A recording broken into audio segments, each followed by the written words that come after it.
Ahí estamos. Seguimos entonces. Bien, profe, gracias. Bueno, vimos ya esta primera parte para los que por ahí no están con buena conexión y vimos un poco la clasificación de algunas correas y estamos en la correa tipo C, que es esa que se ve en la figura, en donde decimos que los dos flancos son oblicuos, son los que tienen que apoyar sobre la polea. ¿Mm? Entonces, ahí como vimos que mucho de esto nos vamos a manejar con catálogo, hay algunas especificaciones o algunos condicionamientos que ya nos establecen los fabricantes de correas, y por ejemplo, para este tipo de correa nos aconsejan, ¿sí?, que no se transmita más de 12 HP por correa, ¿sí? Entonces ahí da un pequeño ejemplo, decir, bueno, si yo tengo X HP, 60 pone acá, y entonces si no te puede transmitir más de 12, bueno, de ahí saco el número de correas. Entonces de ahí vienen las poleas múltiples, o sea que podemos tener varias poleas, así como esto, y varias correas. Bueno, ese es el principio de algunos problemas, porque por lo general, cuando se corta una correa, nosotros, o habitualmente, se pone otra correa nueva, y ahí está el mayor problema porque el resto de las correas ya han tenido una tensión, ya tienen un estiramiento, ya están trabajando, entonces hay una desigualdad entre las correas. Y termina una correa nueva trabajando o haciendo el esfuerzo mayormente que todo el resto. Y así se siguen rompiendo. Pero entonces, ¿qué es lo que va esto? Con una sola correa no alcanza, tengo que poner varias. Cuando pongo varias, tengo una polea múltiple, y eso hace de que en el caso que se rompa o en el caso que cumplan horas de trabajo, yo tengo que cambiar todas las correas, ¿sí? Esto también, no lo confundamos, pero es similar en su esquema de forma a las correas multi-B. Las correas multi-B son las correas que hoy en día se utilizan en los vehículos, entre el alternador, la bomba de agua, ¿sí? Tienen la particularidad de tener más resistencia en un menor espesor, ¿sí? Y bueno, es como que tenemos una polea con varias, como si fueran varias canaletas, ¿sí? Y cada canaleta coincide con una B de la polea. Bueno, en este caso vamos a seguir con el tema de este tipo de correa y algunas recomendaciones, que bueno, lo dice acá en este apunte, porque principalmente las correas se rompen por fatiga. Ya vamos a ver más adelante por qué se causa fatiga, porque en realidad la correa tiene distintos puntos de tensión, distintas tensiones, y es en donde esa variabilidad de tensión hace que termine cortándose por fatiga. Entonces hay distintas cuestiones a tener en cuenta, como esta que yo le dije, de que si son varias correas y se rompe una o llega el tiempo de cambiar, no se pueden cambiar dos y dejar otras dos, o si se rompe una, dejar solo tres, o dejar tres viejas y una nueva. No, hay que cambiar todas, hay que poner todas nuevas. Por supuesto que el sistema puede funcionar igual y se van a romper más seguido y bueno, podemos llegar a tener problemas. Lo ideal es cuando se cambian, cambiar todas, ¿sí? Y hay también, bueno, algunas condiciones en cuanto a la nivelación y distintos tipos de cuestionamiento dependiendo de la aplicación de cada correa. Bueno, una de las cuestiones o puntos acá que destaca el apunte es la velocidad de una correa. La velocidad de la correa es la velocidad periférica que vamos a obtener en una de las poleas, tomando las revoluciones por minuto que tenga esa polea y el diámetro. O sea, pi por diámetro ponen sobre 60, eso nos va a dar B. ¿Sí? Es una ecuación clásica, ¿sí? Pero lo que nos dice acá es los valores que tendríamos que tener recomendados, ¿no?, de estas velocidades de acuerdo a las transmisiones, ¿sí? Si son transmisiones secundarias, dice que debería ser menor o igual a 15 metros por segundo, ¿sí? Para las transmisiones principales, ¿sí?, deberían estar entre 15 y 30. y en electromotor y turbina a vapor 40 metros por segundo. Es decir, la exigencia de la tensión, del tipo de trabajo, ¿sí? Por ahí nos influye en qué velocidad nosotros vamos a estar trabajando. Hay algo importante que nosotros tenemos tanto cuando hablamos de cadena o en todo lo que son transmisiones, y es la relación de transmisión. Bueno, acá en las correas también tenemos una relación de transmisión, ¿sí? Esa relación de transmisión que la indicamos con la letra I, minúscula y latina, y que decimos que es N2 sobre N1, o sea, las revoluciones de la rueda 2 con respecto a la rueda 1, llamamos la rueda 1 como la rueda motora, y que es igual a D1 sobre D2, diámetro de la rueda motora sobre la otra rueda, y que nos da que N2 por D2 es igual a N1 por D1. ¿Sí? Entonces, si nosotros decimos que la correa es un elemento elástico, que por rozamiento se aferra a la polea y transmite un movimiento rotativo, sabemos que entre la polea y la correa hay un pequeño rozamiento, ¿sí? Con lo cual puede haber una pérdida relativa de la velocidad, ¿sí? Entonces, entre la polea 1 y la polea 2, la diferencia que haya en la velocidad tangencial entre los dos puntos, entre el punto 1 y 2, es lo que nosotros vamos a llamar como el deslizamiento, ¿sí? Deslizamiento, después más abajo acá vamos a tener un indicador más común que se llama rendimiento de transmisión, ¿sí? Pero bueno, si nosotros hacemos este razonamiento, fíjense, acá tenemos una polea, otra polea, una correa alrededor de las dos. Por ahora no entremos a ver ángulo de abrace ni nada, pero tenemos un R2 y un R1. Entonces, en B1 vamos a tener, supongamos que esta es la conductora, la que tira y hace mover a esta otra, ¿sí? Puede ser de las dos maneras, ¿no? Porque puede ser que yo esté bajando o subiendo velocidades entre un sistema y otro, pero bueno, vamos a tener que B1 va a ser pi por D1 por N1 sobre 60, como lo vimos acá arriba, la velocidad, ¿sí? Pi por D sobre 60, por N por sobre 60. O si lo queremos en función del radio, va a ser 2pi por R por N sobre 60. De la misma manera va a ser para B2. Ahora, la diferencia porcentual que yo voy a tener entre B1 y B2, eso va a ser el deslizamiento que voy a tener, ¿sí? Entonces, B1 menos B2 sobre B1 porcentualmente va a ser el deslizamiento que yo voy a tener cuando está la correa en movimiento. Acá hace una relación de ecuaciones para llegar a un concepto que es este que yo le digo rendimiento de transmisión, y reemplaza en la fórmula esta, reemplaza B1, que tiene este valor, reemplaza B2, ¿sí? Y trabajando sobre esa fórmula, y empieza a despejar, llega a que R2 sobre R1 por la relación de transmisión es igual a 1 menos phi. Ese 1 menos phi es lo que le llama rendimiento de transmisión. Y ese rendimiento de transmisión, ¿qué va a decir? Bueno, si despejamos la relación de transmisión I, vamos a decir, cuando phi sea 1, 1 menos 1 es 0, con lo cual esto estaría patinando y no estaría andando. ¿Sí? Relación de transmisión, 0. Sería el patinamiento total, I igual a 1. Cuando I vale 0, sería el ideal, R1 sobre R2. ¿Sí? Por 1 queda.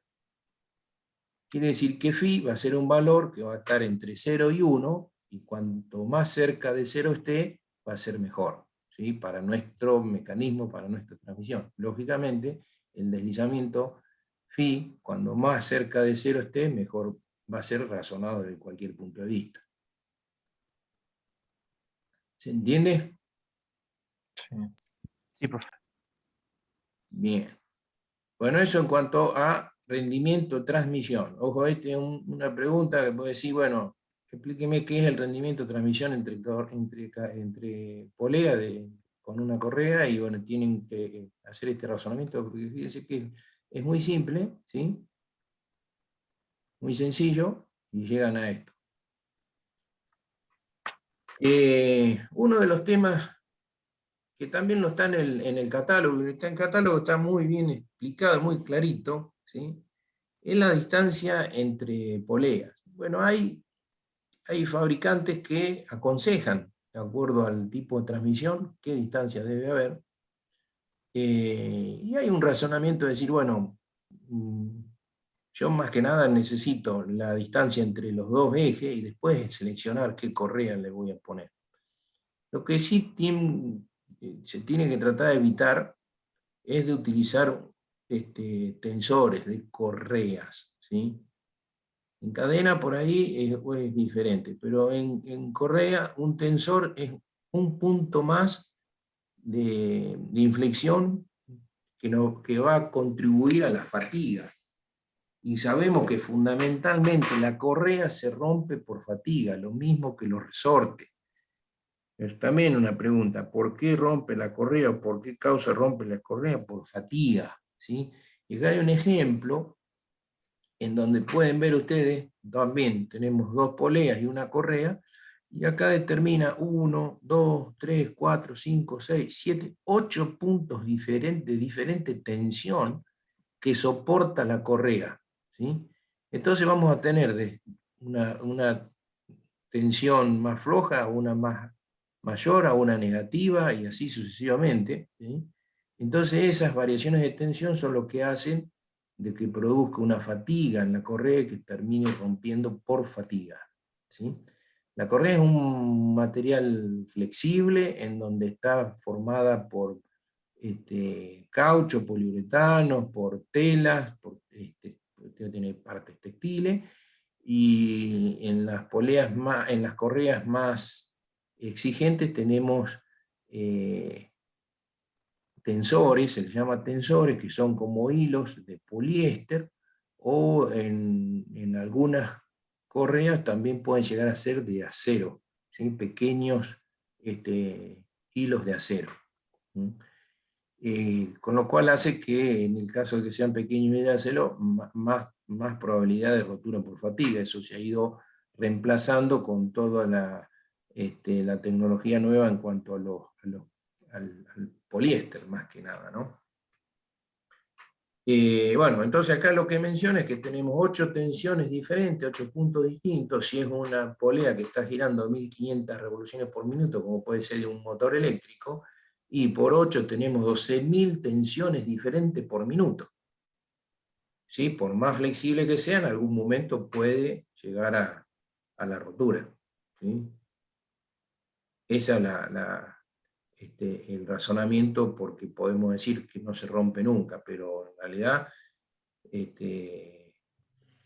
hay roturas de correa que, si no pasó nada extraño, ¿no? Si no pasó nada extraño, es por fatiga, como a veces, un tema que también vamos a ver con esto, que son las correas dentadas, las correas dentadas de los motores de explosión, la transmisión, la correa de transmisión, a veces se cortan, y el motor no estaba funcionando normalmente, ¿sí? Y bueno, se corta por fatiga. La otra está en que puede haber algún atascamiento o algo en uno de los dos ejes, el otro sigue girando, entonces esa tensión, ese rozamiento sobre una de las poleas frenada, y sí, puede producir la rotura o el corte de la correa, y ahí ya no es por fatiga, ahí ya es por una situación extrema. Me van siguiendo, ¿no? Sí, profe. Bueno, entonces acá hay distintos tipos de aplicaciones. Vamos a ver que una correa va a tener una relación su largo con respecto a los diámetros de las poleas, ¿sí? Llamando E a la distancia entre los dos centros de las poleas. Esta ahora vamos a ver una forma de calcularla, que es muy simple, dependiendo de los dos diámetros de las dos poleas. Pero hay recomendaciones. O sea, si es una una marcha uniforme, como puede ser una bomba centrífuga, en donde no vamos a tener variaciones, la distancia debería ser mayor o igual a 2,5 veces el diámetro de la polea más grande. Si la marcha no es uniforme, puede ser 6 veces el diámetro. ¿Sí? Y esto se arregla, dice, bueno, porque vamos a tener tensiones, ¿sí? De tironeo. Por ejemplo, esto en el caso de una marcha no uniforme, una bomba a pistón, como dice ahí. O para correas cruzadas, ¿sí? La distancia E tiene que ser menor a 4D, 4 veces el diámetro. Cuando le digo correas cruzadas es algo que todavía no le mencioné, y ya lo vamos a ver en un PDF que tenemos para juntar a este apunte, y que la correa puede ser utilizada entre dos ejes paralelos, se puede utilizar entre dos ejes que sean perpendiculares, o se puede utilizar cruzando de un extremo al otro, de manera que se esté invirtiendo el sentido de giro. ¿Sí? Es como si yo enlazara una correa sobre una correa, esa la giro 180 grados, como si fuera a trabarla, y eso lo engancho, o sea, el rulo que me queda lo engancho a otra polea. Esto hace que invierta el giro. También estas imágenes las tenemos en otro PDF que ahora lo vamos a ver. ¿Sí? Y como regla general, dice que entre la distancia debe cumplir como mínimo, teniendo en cuenta los dos diámetros, debe ser mayor a 1,2 de la suma de los dos diámetros de las poleas. Bueno, estos condicionamientos son los que yo voy a ir a tablas de fabricante, pero si no, pero tengo que cumplir esto, ¿sí? Tengo que cumplir esto otro, o esto otro, lo que sea, ¿no? Como condiciones que me favorecen en la aplicación. Bueno, seguido tenemos largo de las correas. Ustedes me dicen si algo no lo entienden o no lo ven, pero correa es uno de los temas más sencillos para ver, ¿sí? Así que si ustedes no me frenan, no me preguntan, yo sigo avanzando. El profe. ¿Es tema de examen, correa, profe? Me gusta tomar alguna cosita siempre, Ajá, porque la van a saber. Me ha pasado que en los primeros exámenes tomé correa y no la sabían porque les parecía que era tan fácil que alguno por ahí no la estudiaba. claro. ¿Eh? No dejen nada sin estudiar. Perfecto. Profe, Eh, una consulta acá de acuerdo a correa, me salió una duda. De acuerdo, digamos, al uso que uno le dé, tienen una vida útil, ¿no es cierto? O sea, por más de que no sí, estén ahora, desgastadas o no. ahora lo vamos a ver en el catálogo, ¿sí? Ajá, El fabricante te dice, ¿sí? La vida útil que tiene. ¿Sí? Y bien, esa bien. vida útil vos la vas a tener en cantidad de hora, o depende de la aplicación que tenga y las vueltas que vaya a dar y la cantidad de tiempo que va a estar trabajando, puede ser también en función de las revoluciones que tenga. O sea, varios factores va a depender la vida útil. Entonces eso es lo fundamental. O cuando decís, vos tenés una correa trabajando en un determinado mecanismo, el mecanismo es, como decía recién, una bomba centrífuga, en donde no hay picos de tensión, o puede haber una bomba a pistón en donde tenemos picos de tensión, y entonces depende del uso, va a decir, bueno, tantas horas, ¿sí? Tantas horas trabajando, se cambia, ¿sí? Es como la correa de transmisión dentada de los vehículos. Normalmente, cuando empezaron a salir, bueno, indicaban a los 60.000 kilómetros como una vida útil, de decir, cambiarla sí o sí. Por lo general, cuando se la retira parece nueva, pero bueno, ante la posibilidad de rotura por fatiga es preferible cambiar la correa, y no que sabemos lo que sucede cuando se rompe una correa de distribución. Entonces Bien, sí, profe. sí, por supuesto que vamos a tener una vida útil. Sí. Bueno, acá vamos a ver el largo de la correa. Hace las tres fórmulas en caso que, dependiendo de los diámetros, ¿sí? Es sencillo, como si después quieren ponerse a desarrollarlo, pero van a ver que es simple. Por ejemplo, si son iguales, fíjense, el largo L sería toda la vuelta de la correa. Por un lado lo toma 2E, la distancia de acá a acá, 2E, ¿sí? No toma la parte oblicua. Entiendan de que por ahí nosotros tenemos correas, ¿sí? Vamos a tener por lo general alguna forma de tensar un sistema, este o este eje, uno de los dos va a tener una manera de tensar la correa, y en cuanto a tensado de correas, otro de los puntos que vamos a ver más adelante, quiere decir que uno de estos dos centros seguramente lo vamos a poder mover, con lo cual nos va a dar un cierto margen en cuanto al largo total de la correa. Entonces vamos a tener 2E por un lado, un E de acá abajo y otro E de acá arriba. Y después, si este es el primer punto, dice cuando son las dos poleas iguales. Si son las dos poleas iguales, pi por diámetro sería todo el perímetro, tendría que poner, en este caso pone 2pi por radio, ¿sí? Como son las dos iguales, estaría considerando como si abarcara la mitad de una y la mitad de la otra. ¿Sí? Entonces el largo sería 2pi por r más 2e. Cuando son desiguales, entonces el pi por r más 2e, que son los 2e lo mismo que el anterior, por r menos r al cuadrado sobre e. Es una relación que sale de aplicar las dos sería 2pi por r 1, 2pi por r mayúscula, 2pi por r minúscula, los 2e, bueno, se puede llegar a esto. De la misma manera, cuando son cruzadas, ¿sí? No sé si me entendieron bien el tema de las correas cruzadas. Poleas desiguales, transmisión cruzada, L, en este caso es pi por r más 2e más r minúscula sobre e. Y fíjense que cuando es directa es r menos r. Si vamos a hacer una cosita para que puedan entender bien, y vamos a ver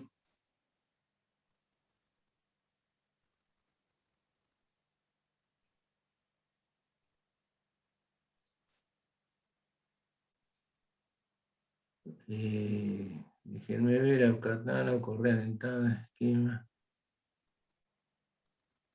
Profe, ¿le paso una pregunta?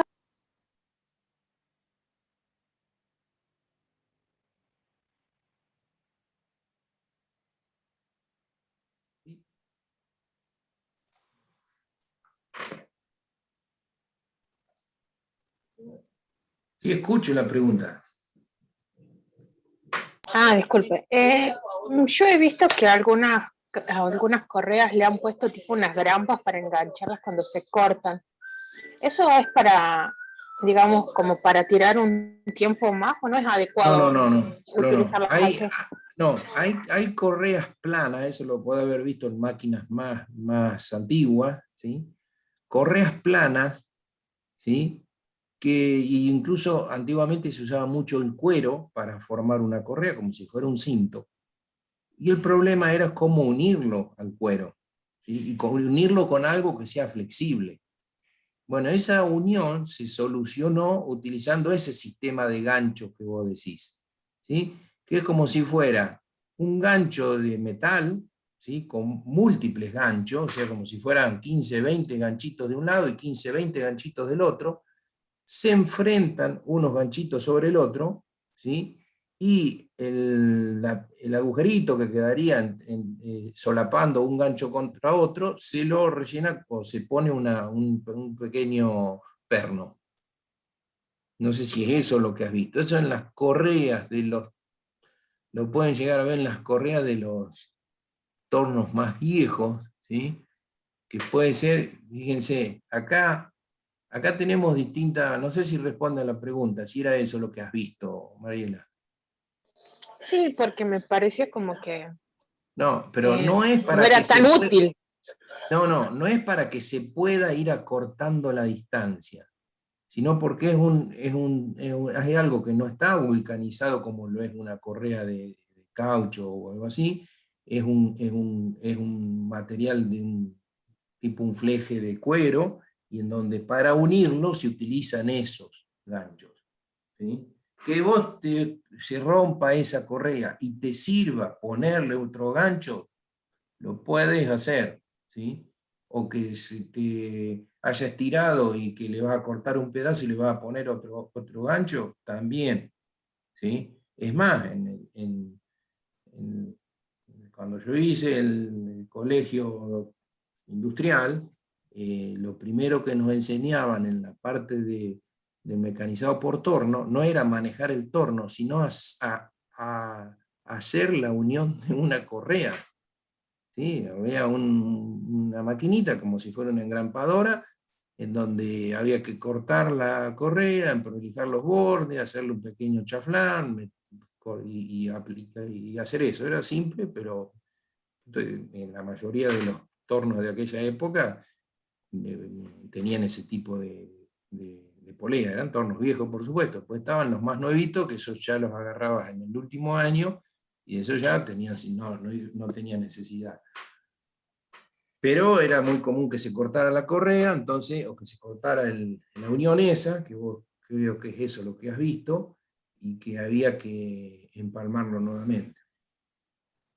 Bueno, eso que dice Mariela, por ejemplo, podría ser aplicable en estas correas planas que tenemos, la D y la E. Fíjense, la D y la E, ¿sí? Es una polea de 3 diámetros diferentes para un lado y 3 diámetros diferentes en el otro lado. Entonces, depende de la ubicación en donde yo tengo la correa, ¿sí? Es la relación de transmisión que voy a tener al otro eje. ¿Sí? Y acá tenemos una polea, la E, tenemos una polea fija, ¿sí? Y otra polea transmisora más ancha. De manera que con un tipo palanca horquilla, yo estando en movimiento, produzco una presión sobre el borde de la correa y lo llevo hasta la polea que no tiene transmisión. Por eso se le llama polea loca. ¿Sí? Entonces, esto termina moviéndose hasta que se frena solo y el eje, en realidad, se queda sin transmisión y se para. ¿Sí? Esto también es una aplicación de las correas planas, ¿no? En las correas planas en donde más van a ver este tipo de tensores, acá por ejemplo en el caso F. ¿Sí? En las poleas en B no se debe poner el tensor así como está acá. ¿Sí? Esto es totalmente perjudicial para las correas, para cualquier tipo de correa, porque le estamos cambiando, le estamos poniendo otro punto de diferente tensión y que va a modificar la vida útil de la correa. A veces es necesario, pero sabemos que nos afecta, ¿no? Este es otro ejemplo, correa plana. Esto que puede ser la A, cualquier correa plana o no plana, podemos convertirla, como dice acá en la B, correa cruzada. A esto me refería cuando decía cruzada y no sé si me estaban entendiendo, por eso fuimos a este esquema. ¿Sí? Sí. ¿Ven el puntero ahí en donde yo estoy señalando? Sí. Bueno, ¿sí? Acá tenemos, cruzamos la correa, esto acá sería derecho, del lado derecho. ¿Conveniente usar así, profe, cruzada? No es conveniente, es cuando fíjense, si esta polea gira en un sentido, en el A, gira en un sentido, esto va a venir acá, y en el mismo sentido va a girar la otra polea. ¿Sí? Sí. Bueno, en este caso, imagínense, ¿en qué sentido, en cualquiera de los dos sentidos que digamos que giramos la más chiquita? ¿Sí? En el sentido horario, por ejemplo, que yo estoy circulando ahí en sentido horario. Que gire así, ¿en qué sentido va a girar la otra? Antihorario. Al revés. Antihorario. Bueno, para eso se utiliza el cruce de correas. ¿Sí? También afecta la vida útil esto, ¿sí? Porque hay diferentes tensiones que si fueran acá, pero mayormente la utilidad que se le da es para invertir el giro. Ahí se rozan, profe, no. ¿Cómo? ¿Hay algún rozamiento entre la que va y la que viene, digamos, hasta el puntero? Hay incluso, depende, por ahí hay algunos mecanismos que tienen una guía acá en el medio para que no se toque una correa con, o sea, los dos bordes de la misma correa, que no se vayan tocando, ¿sí? Y puede haber algún mecanismo o algo, como una guía, ¿sí? En donde la correa pase por esa guía, ¿sí? Si nosotros tenemos en el mismo eje, esto lógicamente ahí vamos a tener un rozamiento entre una y otra. Entonces hay unas pequeñas guías que permiten que no se toque una parte de una correa con otra y que deslicen a través de algún mecanismo pulido como para que no las desgaste. Y por último tenemos la que dijimos que puede trabajar con dos ejes perpendiculares. También puede trabajar así como está este esquema, ¿sí? Así, visto de esta manera, pareciera como que la correa esta de acá se va a salir, ¿no? Dependiendo de los diámetros, dependiendo de la distancia entre ejes y eso, ¿sí? Y las posiciones de los dos. Fíjense que el eje vertical está por encima del que está horizontal, para evitar eso que les estoy mencionando, como que pareciera que se fueran a salir, ¿no? Pero son las distintas aplicaciones que tenemos, por eso esto se los agregué, también se los mandé en el correo, y me pareció importante que lo tengan. Otro tema que vamos a ver ahora.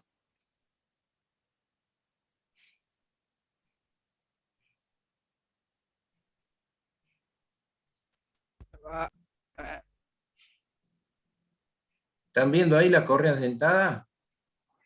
Sí. Sí, profe. Bueno, este es el tema cuando yo les estoy mencionando las correas dentadas, ¿sí? Y menciono la correa de distribución de los motores de vehículos, ¿sí?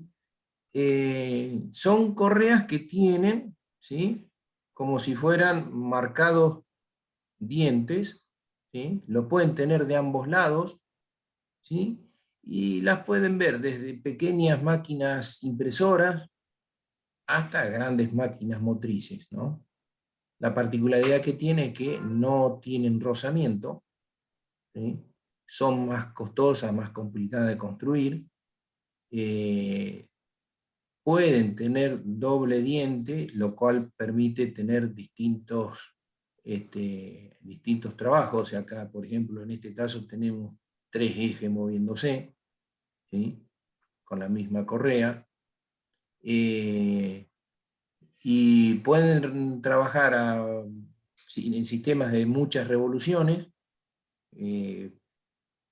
y fundamentalmente, que se las compara con las cadenas, son mucho más silenciosas que las cadenas, con lo cual esa es una de las principales aplicaciones, que por otro lado también son más económicas que las cadenas. Fabricar una correa de este tipo es más económica que una cadena. ¿A qué se le debe, profe, cuando se le barren los dientes a las correas esas dentadas? Bueno, pero ahí puede haber o una rotura. ¿Qué es lo que pasa acá? Cuando se rompe un diente, lo más probable es que se rompan varios, ¿sí? O que o que haya un patinamiento de uno y se montó sobre el otro, y entonces al siguiente se arrastró y se borró uno, en donde se borró un diente y se corrió la correa, se empiezan a borrar todos los dientes, ¿sí? O hay correas que han estado flojas, han patinado y le baja a los dientes la mitad de su altura, el desgaste, ¿no? Y esa puede ser una de las causas. Estas correas también, bueno, son no fáciles porque se construyen de manera que no se rompan, pero son más fáciles que se rompan porque tienen menor sección, son de construcciones más modernas, con lo cual son todas con elementos constructivos como el poliéster o vulcanizados que tienen mayor resistencia, ¿sí? Pero principalmente compiten con las correas porque pueden manejarse a grandes velocidades, no tener deslizamiento y son silenciosas. Y en principio son más económicas. Si ven la correa, después solamente hay que estirarlo, esto cada tanto hay que cambiarlo, pero en principio esto es mucho más económico que una cadena. Y Profe, acá y ven el mantenimiento es distinto que no, porque acá se necesita cambia, como acá no, lubricación. ¿no? Acá no hay lubricación, no hay que decir, bueno, la veo bien y le pongo un poquito más de tensión no. Acá son horas de uso y cambio, ¿sí? Si vos tenés un mecanismo como lo es en un motor de explosión se corta la correa de distribución, entonces se desincroniza todo el movimiento del cigüeñal y los pistones con las válvulas, entonces se rompen válvulas, desastre pasa cuando se corta una correa de distribución en un motor, ¿sí? Ahora, si vos tenés un mecanismo que es de una impresora y que está trabajando con una correíta, y que esa correíta lo único que hace es mover un determinado tambor o lo que fuera para impresión, y que si se corta no pasa nada, porque no pasa nada, y bueno, entonces podés usarla hasta que se rompa, ¿no? Pero en un mecanismo como lo es el ejemplo práctico de un motor a explosión, ahí es muy diferente. Ahí tenés que cumplir horas de trabajo y cambiar. Hay que cambiar, aunque parezca nueva, ¿sí? Bueno, fíjense que estas, como son correas prácticamente como las correas planas, por ahí puede haber tendencia aquí, si hay un desalineamiento, tendencia a salirse del eje, y por eso en muchos de los casos tienen una guía, ¿sí?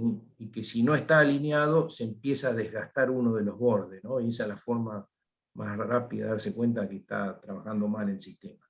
Es como si tuviera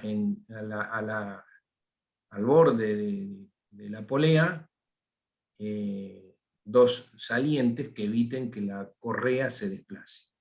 Por supuesto, y no lo dije, pero recontra, por supuesto, que la polea acá ya no es lisa, ¿no? Acá la polea ya es dentada. ¿Sí? Bien, sí. Profe, ¿puede ser que vengan tipos así que tienen dientes de ambos lados? ¿O es Ahí otra cosa? justo lo cambié y sí, ahí lo vimos. Parate.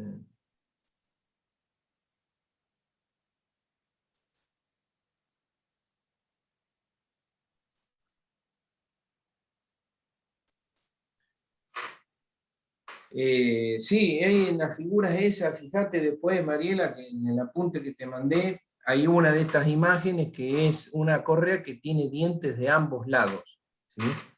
Entonces vos podés invertir giros, podés mover algo entre las dos poleas que tengas, podés mover algo con los dientes, tanto de un lado como del otro. ¿Sí? Gracias, profe. Bueno, entonces volvemos al apunte, lo están viendo ahora, ¿no? Sí, se Sí. ve. Bueno, y uno de los temas es tensiones en la correa, ¿sí? Cuando tenemos un sistema de esto, bueno, vamos a tener una motora y una conducida, y vamos a tener un ramal tenso y un ramal flojo, ¿sí? Al ramal tenso lo vamos a identificar con la T mayúscula y el ramal flojo con la T minúscula, ¿no? Vamos a ver algunas relaciones que existen acá, ¿sí? En el caso que no se transmitiera potencia, nosotros vamos a tener todo frenado y vamos a tener solamente la tensión de tensado, ¿sí? Entonces vamos a tener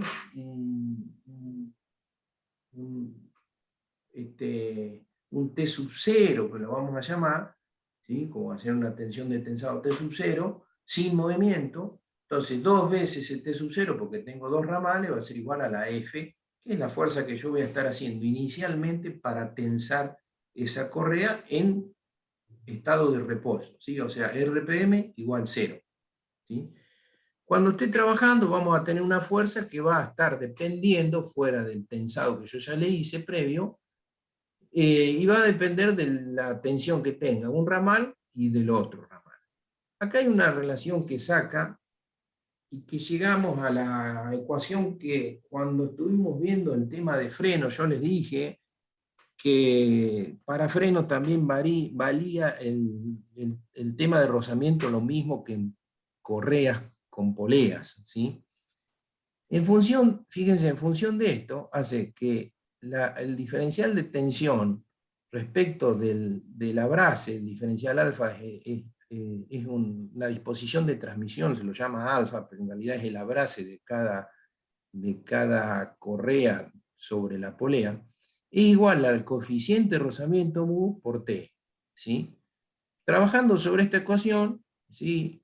Resolviendo las integrales, ahí aparece esta que la vimos cuando vimos freno, vimos la fórmula directamente, yo hice referencia que el desarrollo lo teníamos en polea y correa mejor dicho, y acá lo tenemos, ¿no? Donde sale diferencial de tensión con respecto a alfa.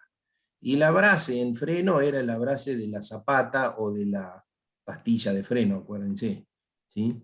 Bueno, entonces ahí vemos cómo la tensión es en función de en función de un logaritmo natural, expresado en función del coeficiente de rozamiento y del ángulo de abrace alfa. Esta ecuación se la llama de Eitelwein, pero Eitelwein fue el tipo que la descubrió, no tiene nada que ver, no tienen por qué acordarse cómo es el nombre de la ecuación. Bueno, pero trabajando sobre esta fórmula y reemplazando, ¿sí? Llegamos a dos ecuaciones, una de T sub 0 y otra de T, ¿sí? En función del deslizamiento mu, del ángulo de abrace alfa, ¿sí? Y de la fuerza de tensión cuando nosotros tensamos esa correa antes de que se inicie el movimiento. ¿Sí? ¿De dónde sale? Sale de esta ecuación F 2T0 igual a T más T, y de ahí reemplaza lo que vimos recién, y reemplaza a T por E a la mu por alfa más F sobre E a la mu alfa menos 1, y le empieza a multiplicar y dividir en la mu alfa. Bueno, en definitiva, estas dos expresiones son las que quedan, ¿sí? Como las tensiones de los dos ramales. Mu depende de los materiales y se saca de tabla, y alfa varía con la disposición de la transmisión, que dependerá un poco de que cuando yo estoy haciendo el dispositivo, si van a ser 180 grados o menos, y también en función de eso, es muy común que yo tenga tablas en donde voy a sacar el valor de E a la mu por alfa. ¿Sí? Y medio un poco como siguiendo con el tema de los puntos de mayor tensión de una correa y de mostrar por qué se rompen por fatiga, llegamos a las diferentes tensiones que tiene una correa en los distintos puntos, más allá de lo que vimos hoy, ¿sí? En distintos puntos esquematizado en un diagrama de tensiones en función del movimiento de la correa a través de las dos poleas. Fíjense que nosotros tenemos acá A, B, C, D y E, ¿sí? Como 4 puntos críticos, o de diferentes tensiones, mejor dicho. Hay algunos que son más críticos que otros. Normalmente yo tengo una tensión T sub C, ¿sí? Esa tensión T sub C va a estar siempre producida por la misma fuerza centrífuga, y sobre esa vamos a tener las distintas fuerzas de tensado, ¿sí? Originadas por la tensión inicial que yo le di a la correa, y que vamos a tener, esto más que nada no es para ver los valores de las tensiones, sino para marcar que hay diferentes valores y explicar el por qué termina sufriendo más que nada la fatiga una correa. Entonces, en el punto A es el punto más flojo, ¿sí? Entonces, en este punto A yo voy a tener la tensión original T sub C más una determinada T2, ¿sí? O sea, T2 va a ser igual a la T sub 0, es la más baja, ¿sí? Y es el ramal flojo, por decir así, va a estar con una comba en la parte de abajo, ¿no? Cuando llega al punto B, ¿me están siguiendo el cursor, no? Sí, Sí, profe. profe. ¿Sí? Bueno, cuando llega al punto B entra en contacto con la polea, y ahí empieza a sufrir un arrastre por deslizamiento y aumenta la tensión, ¿sí? Entonces, en el punto B hay un punto de contacto que aumenta la tensión y lo llamamos TB2. Punto B, de donde veníamos en T2, hay un pequeño salto que se llama TB2.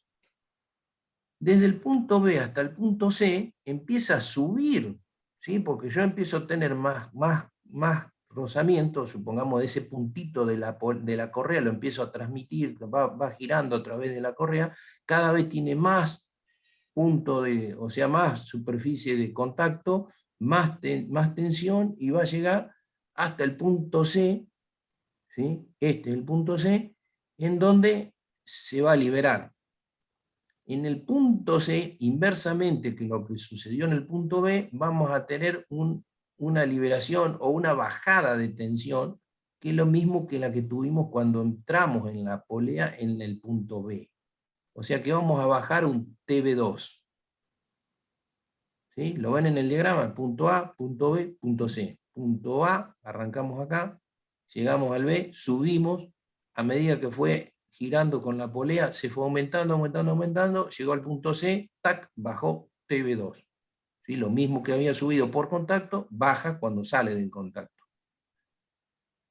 Y ahí entonces entramos en el ramal tenso.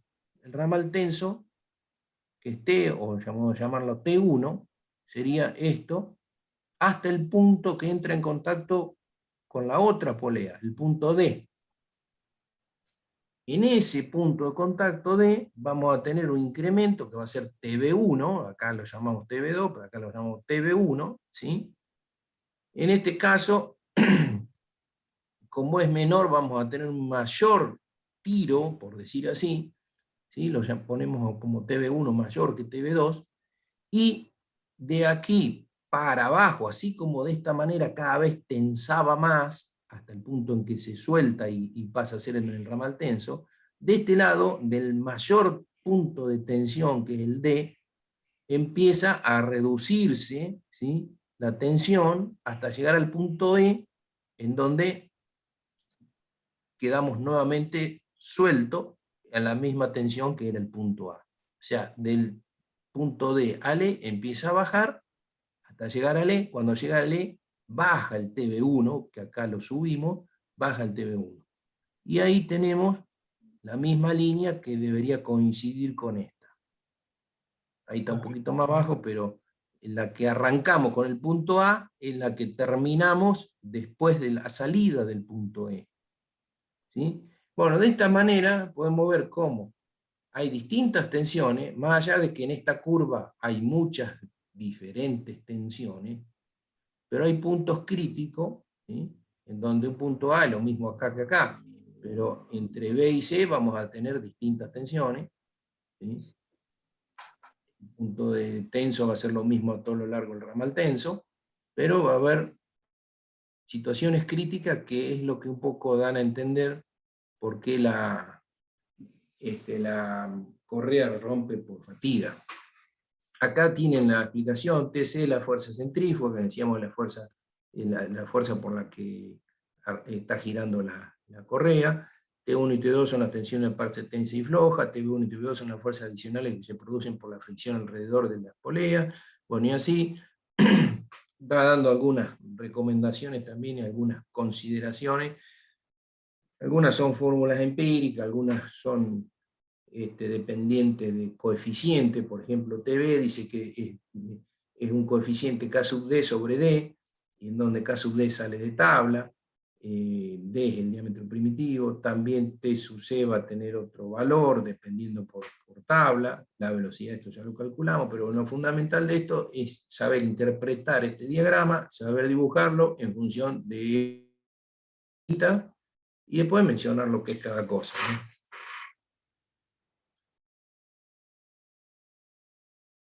Bueno,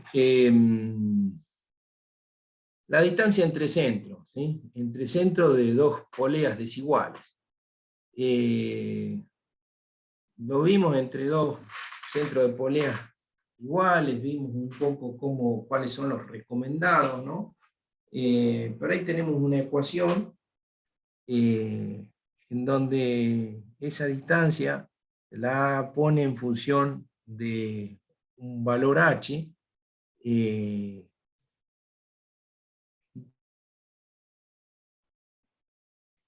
Podemos decir que nosotros mencionamos al principio distintas formas de calcular la distancia entre los dos centros más simple, ¿no? Esto sería como hacer en función de los radios y llamando la distancia entre las dos poleas como un valor h, y entonces sacar la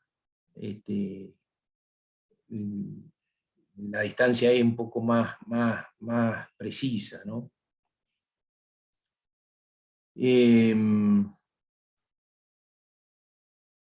como para que se acuerden, no es para que se acuerden toda la fórmula, pero sí de que depende, nada más. ¿No? Es una cosa como para estar memorizando. Bien. Bueno, acá hay alguna construcción de la correa, pero me gustaría ir más al apunte. Ahora vamos a ver si podemos ir al apunte y ahí, aunque sea rápido, lo vemos porque ahí es mucho más ilustrativo. Pero acá tenemos una construcción de una correa en donde tenemos un núcleo de caucho, elementos resistentes que son los hilos estos que pueden ser de acero o de poliéster, últimamente son mucho de poliéster, y alguna tela de recubrimiento, ahí pueden tener algodón, pueden tener hilos de algodón o hilos de poliéster, donde va a depender un poco de la flexibilidad y la resistencia de cada tipo de correa. Bueno, algunas consideraciones, por ejemplo, para instalar una correa tenemos que verificar la alineación de las poleas, es fundamental, verificar que los flancos de los canales se encuentren pulidos, o sea, si yo dije que una polea en B, por ejemplo, apoya en los dos flancos, y uno de los flancos tiene alguna mordedura, alguna rayadura, eso me va a ir desgastando la correa, entonces verificar eso. Dice llevar el recorrido cero el tensor, o sea, cuando nosotros montamos, no deberíamos montar ya con el tensor trabajando, si es que tiene un tensor, si no tendría que estar en la posición más alejada. Esto es lo mismo de desplazar el tensor, controlar la tensión de montaje. Bueno, ahora vamos a ver cómo calculamos, cómo hacemos el tensado de una correa.